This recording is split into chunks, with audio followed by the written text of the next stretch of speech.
Olá pessoal, sejam bem-vindos ao Futebol para Sempre. Hoje vamos conversar sobre a continuidade de trabalho dos treinadores, ou a falta dela, no Brasil e no mundo. Já deixa o like e se inscreve no canal, para fazer parte do nosso time, e vem com a gente nesse assunto que está sempre em alta no futebol. A falta de paciência com os treinadores. Quando um novo treinador é contratado ou efetivado, há três reações possíveis. A primeira, se for um treinador conhecido e que tenha tido bons desempenhos recentes, há ânimo e esperança que ele consiga fazer o mesmo no novo clube. A segunda, se o treinador for desconhecido ou com poucos trabalhos expressivos, há desconfiança e pouca paciência.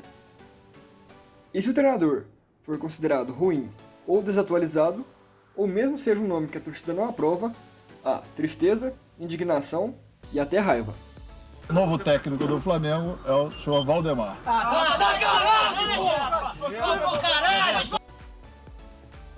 Independente de qual seja o caso, a torcida precisa apoiar o treinador. Afinal, após tomar a decisão, não há o que fazer, a não ser apoiar e cobrar.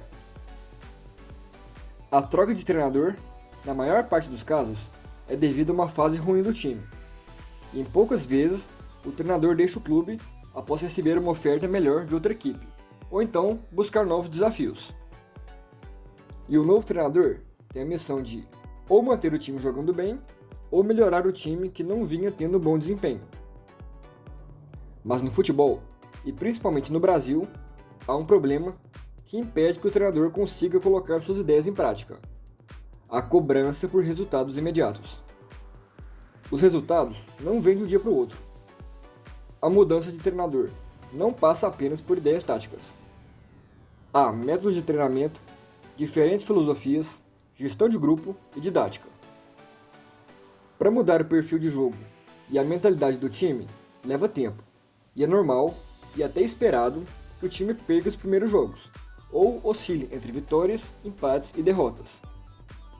Mas como a maioria das pessoas tem uma visão passional do futebol, em vez de racional, no terceiro jogo, muitos já têm uma opinião formada.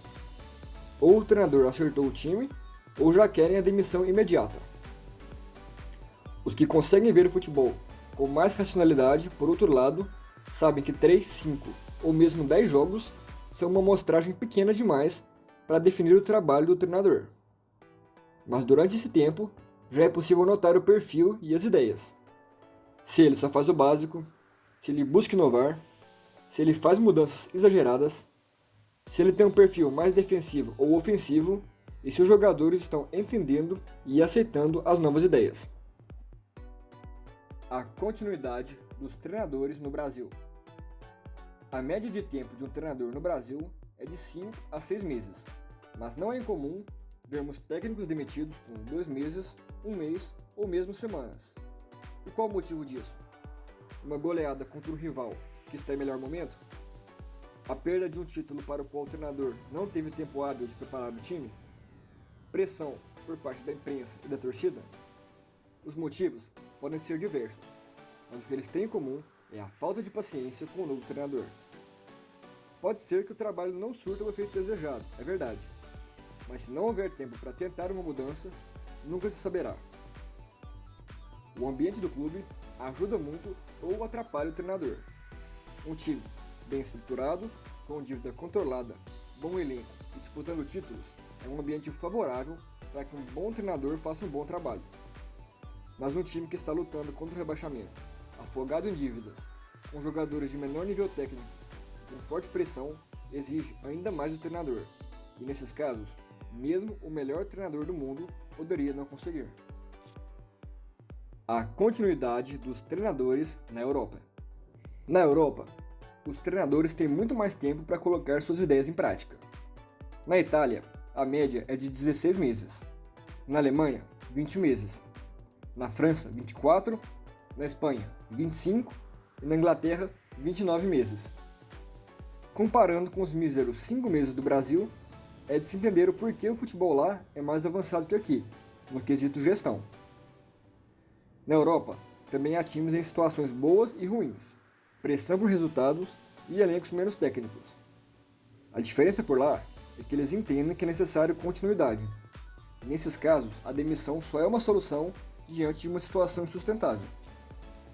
Vamos a 2 exemplos de trabalhos vitoriosos na Europa: Guardiola e Klopp. Guardiola assumiu o Barcelona e encantou o mundo. Contava com jogadores incríveis, que já conhecia, e implantou o estilo de toques rápidos e movimentação constante, que ficou conhecido como tic-tac, embora esse estilo já fosse utilizado pelos espanhóis há algum tempo. A filosofia do clube e do país também ajudaram o treinador a colocar suas ideias em prática com mais facilidade, sendo aceitas pela maioria dos jogadores, torcedores e da imprensa. Guardiola ganhou 2 Champions Leagues com o Barcelona no período em que comandou o clube catalão. O próximo passo da carreira de Guardiola, que saiu do Barcelona por vontade própria, foi o Bayern de Munique. Agora, em um país com cultura e filosofias diferentes, Guardiola teve dificuldades, embora contasse novamente com um grande time. No time alemão, Guardiola conquistou 3 títulos da Bundesliga, nos 3 anos que lá ficou, mas não conseguiu vencer a Liga dos Campeões. Em 2016, foi para o Manchester City, outro país novo, com um bom elenco e com pressão por títulos. Após uma primeira temporada abaixo do esperado, a temporada seguinte já foi muito melhor, conquistando a Premier League. O trabalho do treinador e o elenco foram melhorando com o passar dos anos, e a continuidade do trabalho levou os Citizens à sua primeira final de Champions League, na temporada 2021, mas perderam para o Chelsea. A derrota, na maior competição da Europa, poderia significar o fim da passagem de Guardiola pelo lado azul de Manchester, mas era nítido que o trabalho era bom e estava evoluindo. E 2 anos depois, na temporada 22-23, o City chegou novamente à final, enfrentando o Inter de Milão e vencendo sua primeira Champions League, e a terceira de Pep Guardiola. Foram 7 anos desde a contratação do treinador para colher os frutos que desejaram: investimento, paciência e continuidade. Agora, vamos falar de Klopp, outro dos grandes treinadores dos últimos anos. Klopp treinou mais por 8 anos, conseguindo colocar o time na primeira divisão pela primeira vez na história e conquistando uma vaga para a Copa da UEFA, na temporada 2005-2006. Em 2008, assinou com o Borussia Dortmund.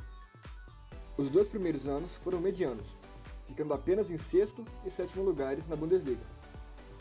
Na temporada seguinte, porém, as coisas começaram a mudar. O Borussia foi campeão e Klopp renovou seu contrato.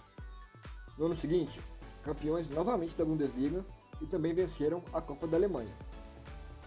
Na temporada 12 e 13, após terem ganhado 2 vezes a Bundesliga e 1 vez a Copa da Alemanha, o Borussia não conquistou nenhum desses títulos, embora tenham conquistado a Supercopa da Alemanha, mas chegaram até a final da Champions, quando perderam para o Bayern de Munique.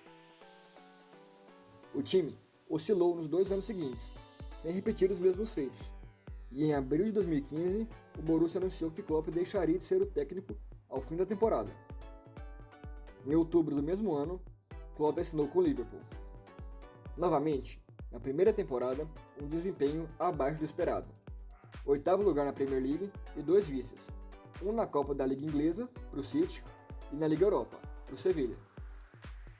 No ano seguinte, o Liverpool terminou em 4º lugar, e novamente sem títulos. Na temporada 17-18, o time chegou até a final da Champions, perdendo para o Real Madrid. Era a 2ª derrota de Klopp em finais de Champions League. Mas no ano seguinte, o trabalho foi recompensado. O Liverpool terminou em 2º lugar na Premier League por 1 ponto, mas chegou novamente até a final da Champions, e dessa vez venceu, e vencendo também o Mundial de Clubes. Após essa grande conquista, o Liverpool ainda conquistou a Premier League na temporada 19-20, a Copa da Liga Inglesa e Copa da Inglaterra em 21-22 e a Supercopa da Inglaterra em 2022. Novamente, um trabalho longo que precisou de tempo para ser amadurecido e colheram os frutos. Conclusão: a troca de treinadores em um curto período de tempo não é a solução. Os torcedores, dirigentes e a imprensa precisam entender isso. É preciso que sejam criteriosos na escolha do treinador e, após a contratação, que deem a ele tempo e liberdade para desenvolver o trabalho. A cobrança deve existir da forma correta, mas é preciso que haja um entendimento que as oscilações são normais e que, principalmente no começo, bons resultados são improváveis, e o longo prazo geralmente é mais recompensador que o curto prazo.